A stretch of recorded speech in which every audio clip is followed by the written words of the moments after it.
धौलपुर नाम के एक गांव में एक बहुत बड़ा गुंडा रहता था। उसका नाम था कल्लू। कल्लू कई तरह के बड़े बड़े जुर्म कर चुका था। उसके 4 चेले थे जो उसके हर गुनाह में उसका साथ देते थे। पर अब कल्लू चोरी और किडनैपिंग करके थक चुका था। अरे बिल्लू सुन, तुझे तो पता है अब तेरे बॉस की उम्र भी हो गई है और अब इस धंधे में कुछ ज्यादा रहा नहीं। मैं सोच रहा था कि क्यों ना कोई रापचिक सी लड़की देखकर शादी कर ली जाए, क्या बोलता है? बॉस आप भी अच्छा मजाक कर लेते हैं। भला आपसे शादी कौन करेगी? सारा गांव जानता है बॉस कि आप कितने बड़े गुंडे हैं। अब गांव में तो कोई भी लड़की आपसे शादी नहीं करने वाली। हाँ बॉस ये सही कह रहा है। कल्लू उन्हें गुस्से से देखता है। अब अगर आपको शादी करने का इतना ही मन है बॉस, तो मेरे पास एक आइडिया है। क्यों ना हम शहर चलें, वहाँ पर ये कोई भी नहीं जान पाएगा कि हम सब गुंडे हैं। हाँ, और कोई भी लड़की हमसे शादी करने को तैयार हो जाएगी। अरे मेरा मतलब आपसे बॉस, आपसे। हाँ, और क्या पता बॉस की शादी के बाद हमें भी कोई लड़की मिल जाए। ये सुनकर कल्लू उसे आंख दिखाता है, फिर बिल्ला से कहता है, बात तो तुमने बिल्कुल ठीक की। हम शहर जाकर ऐसा ड्रामा करेंगे कि सबको लगेगा कि हम बहुत अच्छे खानदान से हैं, क्या समझे? लेकिन शहर जाने से पहले हमें एक बड़ा हाथ मारना होगा ताकि हम शहर में आराम से अपना गुजारा कर सकें। ये प्लान बनाकर कल्लू अपने चेलों के साथ शहर के सबसे धनी सेठ को लूटने की तैयारी बनाने लगा। कल्लू बहुत बड़ा गुंडा था और हमेशा अपना स्टेटस मेंटेन रखता था। वो किसी को भी लूटने से पहले गांव में खबर फैला देता था कि वो किसे और कब लूटने वाला है। ऐसा करके वो लोगों को दिखाता था कि वो किसी से नहीं डरता और किसी में दम हो तो उसे रोक ले। जाओ, जाकर गांव में ये खबर फैला दो कि मैं अब गोरा सेठ को लूटने वाला हूँ और ये इस गांव में मेरी आखिरी लूट होगी। इस खबर ने पूरे गांव में अफरा तफरी मचा दी। कल्लू शाम को अपने चेलों के साथ गोरा सेठ के घर पहुंचा और वहां का माहौल देखकर दंग रह गया। अरे आओ आओ कल्लू भाई, तुमने तो आने में बहुत देर कर दी। मैं कब से तुम्हारी राह देख रहा था। अरे ओ सेठ हो, पागल हो गया क्या है? भला कोई गुंडे मवालियों की भी राह देखता है क्या है बे? हाँ और क्या, तू लुटने के लिए हमारी राह क्यों देख रहा था रे? ओए तू चुप कर, जब मैं बात कर रहा हूँ तो तू बीच में बकर बकर क्यों कर रहा है? जानता नहीं क्या मैं तेरा सीनियर हूँ? चुपचाप कोने में खड़ा रहे। अरे आप खड़े क्यों हैं कल्लू भाई? आइए बैठिए, कुछ ठंडा मंगवाऊं है? अरे ओ ए, तेरा तो सच में दिमाग खराब हो गया लगता है। अरे नहीं नहीं कल्लू भाई, ये तो खुशी के मारे में बावला हुआ जा रहा हूँ। हाँ। किस बात की खुशी है तुझे? मैं तुझे लूटने आ रहा है? अरे यही तो खुशी की बात है कल्लू भाई। मैं साल भर इतनी मेहनत से पैसे कमाता हूँ और साल खत्म होते ही तुम आते हो और मुझसे सब कुछ लूट कर ले जाते हो।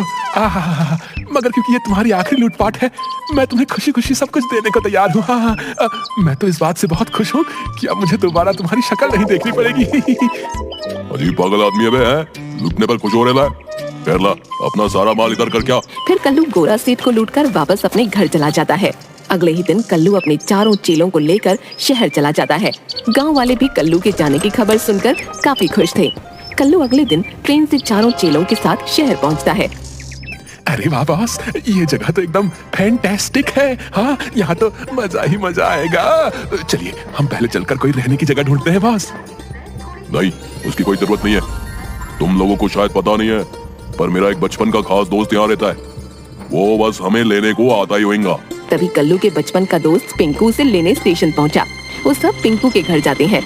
कल्लू पिंकू को सब कुछ बताता है कि वो लोग सब गलत काम कुछ समय के लिए छोड़कर यहाँ आए हैं और कल्लू अपने लिए लड़की ढूंढ रहा है। इसके लिए हमें थोड़ी सी मेहनत करनी होगी। हाँ पिंकू, मैं कुछ भी करने को तैयार हूँ, बस तुम मेरे लिए लड़की ढूंढ दो। हाँ तो कल्लू, तुम मेरी बात ध्यान से सुनो। कल्लू और उसके 4 चेले ध्यान से पिंकू की बात सुनते हैं। देखो, मेरी नजर में एक बहुत अच्छी लड़की है। मेरे घर के सामने ये घर है और वहाँ एक लड़की रहती है। उसका नाम कविता है।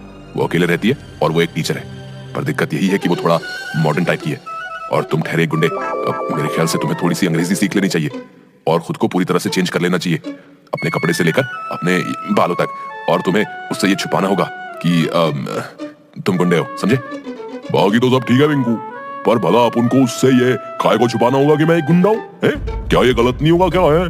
अरे यार कल्लू, अगर तुम उसे जाकर ये कहोगे कि तुम गुंडे हो और गांव से आए हो, तब तो शायद वो तुमसे कभी शादी ही नहीं करेगी। समझ नहीं रहे हो तुम? एक बार तुम दोनों की शादी हो जाए, बस फिर उसे बता देना कि ये सब झूठ था, है कि नहीं? कल्लू को ये सब गलत तो लगता है, पर उसके चेलों और पिंकू के बार बार कहने पर वो मान जाता है।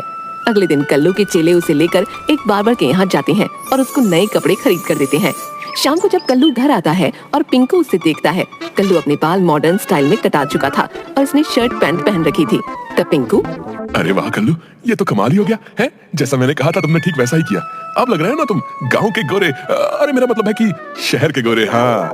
अगले ही दिन पिंकू एक इंग्लिश ट्यूशन टीचर को घर बुला लेता है और उससे कल्लू को कुछ इंग्लिश की 2-4 बातें सिखाने को जल्द से जल्द बोलता है।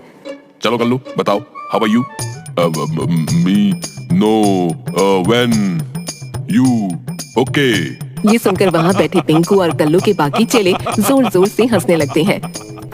वाह उस्ताद वाह, क्या अंग्रेजी बोली आपने, वाह वाह। इसको सुनकर तो अंग्रेज भी शर्मा जाएंगे। हाँ। अरे उस्ताद जरा हमें भी सिखा दो अपने जैसी थोड़ी सी अंग्रेजी। कल्लू को बहुत गुस्सा आता है और वो हवा में फायरिंग कर देता है। ट्यूशन टीचर तो गोली की आवाज सुनते ही बेहोश हो जाता है। अरे कल्लू ये क्या किया? अब तुम्हें कौन अंग्रेजी सिखाएगा? टीचर तो बेहोश हो गया। हो गया तो हो जाए बेहोश, अभी मरा तो नहीं है ना। ये सब मेरा मजाक उड़ा रहे हैं, कल्लू का मजाक। हाँ भाई, किसको अंग्रेजी सीखनी है मैं अभी सिखाता हूँ। सारे चेलों की सिट्टी पिट्टी गुम हो गई और वो वहाँ से भाग खड़े हुए। इसके बाद अगले दिन बहुत मिन्नतें करने के बाद वो इंग्लिश टीचर वापस आया और कल्लू को थोड़ी बहुत अंग्रेजी सिखाकर चला गया। अगले दिन कल्लू अपने चेलों और पिंकू के साथ उस लड़की के घर जाता है, वही सूट पैंट पहनकर जो उसके चेलों ने उसे दिलाया था।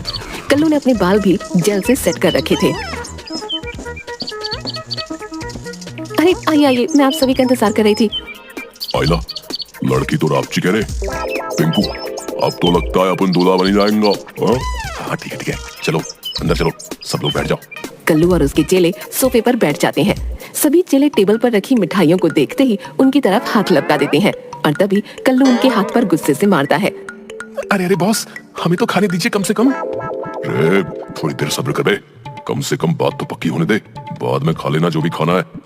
तभी बिल्लू की नजर वहाँ रखे फोटो फ्रेम पर पड़ती है, जिसे देखकर उसकी चीख निकल जाती है। कविता के साथ साथ सभी चेले उसकी तरफ हैरानी से देखते हैं। वो चुप हो जाता है और फिर बॉस के कानों में कुछ कहता है। अरे बॉस, जरा सामने लगे फोटो फ्रेम को तो देखो। उस फोटो फ्रेम को देखकर कल्लू की तो मानो पैरों तले जमीन ही खिसक जाती है और वो उछलकर खड़ा हो जाता है। अरे आपको क्या हुआ? आप ऐसे क्यों खड़े हो गए? नोथिंग, मेरा मतलब कुछ भी तो नहीं। हमें लगता है हमें अब जाना चाहिए। ऐसे कैसे? अभी तो आप लोग आए ही हैं, कुछ लीजिए ना, पापा आते होंगे। अभी जाने दो, दोबारा आएंगे, माना करो, अभी जाने दो। अरे क्या दोस्त है, अभी तो लड़की के पापा को कॉल किया हूँ, बस वो किसी भी वक्त आ रहा होगा। अबे ये क्या किया रे तू? अब यहाँ से भागने में ही भलाई है। बॉस खिड़की के रास्ते चले क्या? अबे 1.5 फुटिए, तू तो निकल जाएगा, मेरे इस पेट का तो सोच। मैं तो कहता हूँ बॉस, जल्दी से सब फुट लो, इससे पहले कि लड़की का बाप हमें फोड़ डाले। क्या? अरे आप सब लोग घबरा क्यों रहे हो? ऐसा क्या हो गया? लो पापा भी आ गए। तभी दरवाजे पर गोरा सेठ आकर खड़ा होता है। उसे देखते ही सब लोग किसी न किसी तरह अपने मुंह को ढक लेते हैं। अरे बेटी, ये सब लोग अपना मुंह क्यों छुपाए खड़े हैं? कुछ नहीं सेठ जी, बस जरा शर्मा रहे हैं। पहली बार लड़की के बाप से जो मिल रहे हैं ना। और कुछ खाया तक नहीं अभी। अरे सेठ, हमें यहाँ से जाने दो, मुझे कोई शादी नहीं करनी है। ये आवाज तो जानी पहचानी सी लग रही है। कल्लू, तू और मेरी कविता का रिश्ता मांगने आया है? अरे नहीं नहीं सेठ, वो अबे चलो बे, अबे जग्गू, कालिया, गोपी, सब कल्टी मार लो, नहीं तो बहुत पिटोगे। चलो।